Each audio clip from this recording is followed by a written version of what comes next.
MCD के चुनाव 4 दिसंबर को हैं और उसका परिणाम 7 दिसंबर को आएगा। आज हम बात करने जा रहे हैं सागरपुर वार्ड नंबर 118 से बीजेपी प्रत्याशी श्रीमती पूनम जिंदल जी से। पूनम जी नमस्कार मैम। बहुत-बहुत धन्यवाद। मैम, आप इस चुनाव में किन मुद्दों को लेकर जनता के बीच में जा रही हैं? ये जो एमसीडी का चुनाव होता है, ये एक पंचायत का चुनाव होता है, बहुत सभी से संपर्क रखते हुए चुनाव होता है। तो सबसे पहले तो मेरा मुद्दा ये होगा कि जो ये सीवर का काम नहीं हुआ, क्योंकि जब हम भाई प्रद्युम्न राजपूत जी थे, वो 100 करोड़ का जो प्रोजेक्ट लेके सीवर का आया था, आज तक वो पूरा नहीं हुआ मेरे वार्ड में। तो सबसे पहले मैं उसी को पूरा कराने की पूरी कोशिश करूँगी। और जो मेरे रुके हुए काम हैं, जैसे मैंने एक लाइब्रेरी बनाई थी, वो छोटे स्वरूप में थी। वो मैंने जब मैं निगम पार्षद थी, तो मैंने उसको बड़ा कर दिया था। 115 गज में वो हो गई थी, तो मैं उसको भी बड़ा करने की कोशिश करूँगी। मैम, विपक्षी दल एमसीडी पर लगातार भ्रष्टाचार का आरोप लगा रहे हैं। इस बारे में आप क्या कहेंगे? मैं ये कहूँगी कि ये सिर्फ आरोप की ही राजनीति करते हैं और प्रचार की राजनीति करते हैं। प्रचार में इनसे जीत कोई भी नहीं पाया। प्रचार झूठा प्रचार करते हैं।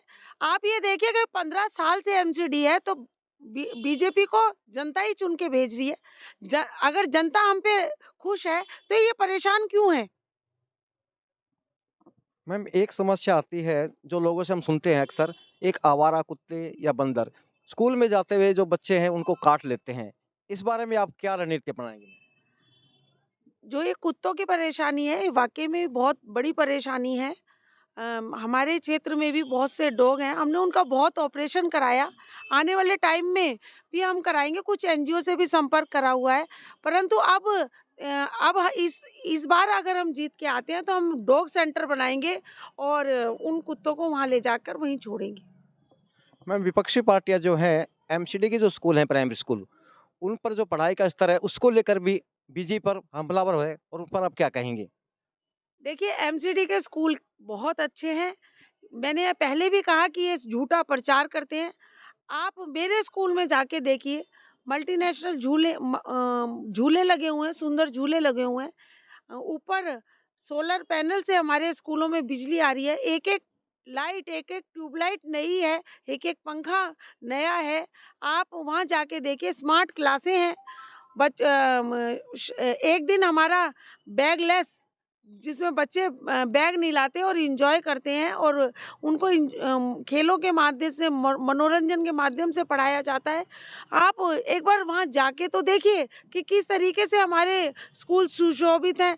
और अगर मेरे भाई मुकेश सूर्यान जी जब एजुकेशन में चेयरमैन थे, तो आप दयाल पार्क के स्कूल को जाके देखिए कि कितना सुंदर बना हुआ है और रंग बिरंगा उसमें चित्र पेंटिंग करी हुई है। आप एक बार जाके तो देखिए। समस्या और आती है, जो विपक्षी पार्टियां ना लगातार जो आपके जितने भी स्वास्थ्य केंद्र आते हैं एमसीडी के अंतर्गत उन पर सवाल उठा रही है, उस पर आप क्या कहेंगे? मैं आपको, जो हमारे जच्चा बच्चा केंद्र है, उन पर आप एक बार आप एक बार मेरे साथ चलिए। वहाँ आपको देखने में मिलेगा कि कितनी आशा वर्कर लगी हुई हैं, जो डोर टू डोर करती हैं और सारी हमारी बहनों को मतलब मोटिवेट करती हैं। उसके अलावा अनेकों वर्षों से ये जच्चा बच्चा केंद्र चल रहे हैं, जिसमें 0 से 5 वर्ष तक के बच्चों का मतलब सभी टीके लगते हैं। और गर्भवती महिलाओं के शुरुआती दिनों से लेकर और जब तक बच्चा नहीं हो जाता, जब तक कि उनकी पूरी जाँचें होती हैं, उनके टेटनस के टीके लगते हैं, उनके खून की जाँच होती है। और उनको यहाँ से, क्योंकि अभी हमारे पास यहाँ प्रसूति केंद्र नहीं है, वो हम दादा देव या हमारे यहाँ पर दीनदयाल में होता है। आप प्रत्येक वर्ष हमारे कितने हजारों बहनें इस सुविधाओं को लेती हैं। एक बार सुविधाओं का, क्योंकि गर्भवती से जब तक आप नहीं मिलेंगे तो संतुष्ट नहीं हो पाएंगे। मैम, पिछले 15 साल से बीजेपी एमसीडी में है, लेकिन फिर भी एक समस्या और है मैम, और वो है जैसे बरसात आती है तो नाले जाम हो जाते हैं और सड़कों पर पानी भर जाता है, तो लोग बड़े परेशान होते हैं। इस बारे में आप क्या कहेंगे?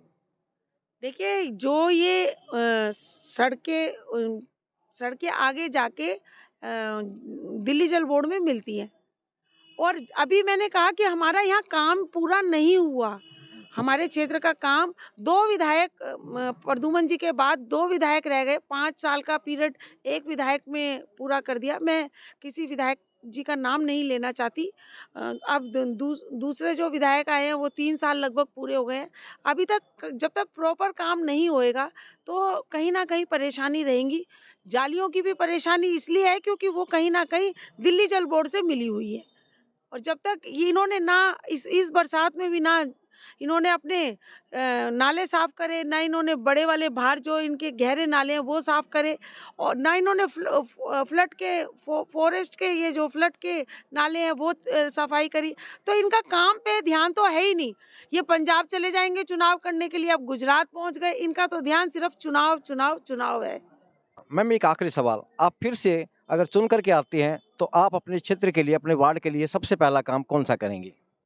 सबसे पहले मैं जो मेरे वार्ड में सीवर नहीं डले हुए, क्योंकि मैंने कहा कि हम ड्रेन का काम एमसीडी करती थी, पर सीवर का नहीं था। बहुत प्रॉब्लम सीवर की है, क्योंकि पिछली बार भी मैं जब चुन के आई थी तो मैंने गीतांजलि पार्क का काम शुरू करवाया था, ईस्ट सागरपुर का नाला पार का बस्ती का करवाया था। करा दिल्ली जल बोर्ड ने था, पर मेरा प्रयास था कि विधायक जी से मिलकर संपर्क कर कर, क्योंकि कहीं ना कहीं एक दूसरे से की चेन है हम, और उनके साथ मिलकर मैंने ये सीवर डलवाए थे। तो मैं पूरी कोशिश करूँगी उनसे, चाहे मुझे निवेदन करना पड़ जाए, चाहे मुझे हाथ जोड़ने पड़ जाए, पर मैं ये सीवर पूरा करवाऊंगी जिससे मेरी जनता कोई सुविधा मिल सके, क्योंकि मूल आवश्यकता सीवर, जल और स्वास्थ्य, यही है, शिक्षा। बहुत बहुत मैम आपने अपना कीमती समय दिया, आपको बहुत बहुत धन्यवाद और आपको इस चुनाव के लिए शुभकामनाएं। धन्यवाद। Thank you ma'am.